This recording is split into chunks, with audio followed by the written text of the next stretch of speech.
দর্শক, এই সেই শিশু যে কিনা মায়ের জন্য মুরগি চাওয়ার কথা বলে ভাইরাল হয়েছে, মিথ্যা কথা বলে ভিক্ষা করে সে পরিবারের জন্য টাকা সংগ্রহ করে। আসলে তার মিথ্যা কথা বলার কারণটা কি ছিল, মানে পেটের খিদা অভাবের কারণে নাকি ভিন্ন কোনো কারণ আছে, সবকিছু জানবো। তুমি সেদিন মিথ্যা কথা কেন বলছিলে? আসলে কি তোমার মা মুরগি খাইতে চাইছে? আঙ্কেল, আমার একটা ছোট বোন আছে। আমার দাদা দাদা করে অনেকদিন যাবতীয় কইছে যে আমার একটা দাদা এত মুরগি খাওয়াবা, এত মুরগি খাবা। সেই কারণে একজনের দ্বারা চাইছি, সে একটা চোর মারছে। সেই পর আমি ওই জায়গায় বাজারের মধ্যে বলো বলো বাজার মধ্যে একটা ভিডিও করছে। এবারে যোগাযোগ মাধ্যমে সাইরা দিছে। সেবারে আমি সাইরা গেছি। আঙ্কেল, আমি ভিক্ষা করে আমার পরিবার চালাই। তুমি ভিক্ষা করে পরিবার চালাও? তোমার বাবা নাই?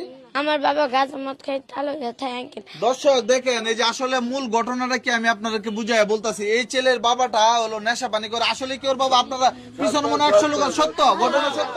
হ্যাঁ, নেশা করে। এবার নেশাকে ভরণ পোষণ করে না না ভরণ করে না। আর এই বাচ্চা ছোট আর মায়ের ভিক্ষা করে এনে খাওয়ায়। মানে একমাত্র ওর আয়ের উৎস দিয়ে চলে নাকি? তো দর্শক, আমরা বিস্তারিত জানবো, ওর মার মুখ থেকে শুনবো আসলে এই ছেলে কি মা কোনো সময় সন্তানের জন্য মিথ্যা কথা বলেন। আচ্ছা বোন, আপনি একটু বলেন তো, এই ছেলে কি মানে সংসার চালায়? এই ওই আমার সংসারটা চালাই রাহে। তো খাওন লন ঘর ভাড়ার দায়িত্ব যা লাগে সব ওর টাকা। আর আব্বাই আমার কোন খোঁজ লয় না, খবর লয় না, 3টে বাচ্চা লইয়ে। কিন্তু আমরা 3 দিন ধরে ঘরে কোনো রান্না করতে পারিনি। তখন এই জন্যই তো আমার দ্বারা ভাত চাইছে। তখন ভাত চাইছে, আমি ওরে ভাত দিতে পারিনি। যখন ভাত না দিতে পারছি তখন ও এই পথে নামিয়ে গেছে। কতজন সুদ খাচ্ছে, হারাম খাচ্ছে, অন্যজনের টাকা ছিনতাই করে নিচ্ছে, এতে কারো কোনো যায় আসে না। তবে এই ছেলেটা তার সংসারের জন্য, তার পরিবারের জন্য মিথ্যা কথা বলে কালেকশন করেছে, মিথ্যা কথা বলে টাকা ওঠাচ্ছে, তার পরিবারের মুখে হাসি ফোটাচ্ছে। এতেই অনেকের অনেক রকম কথা।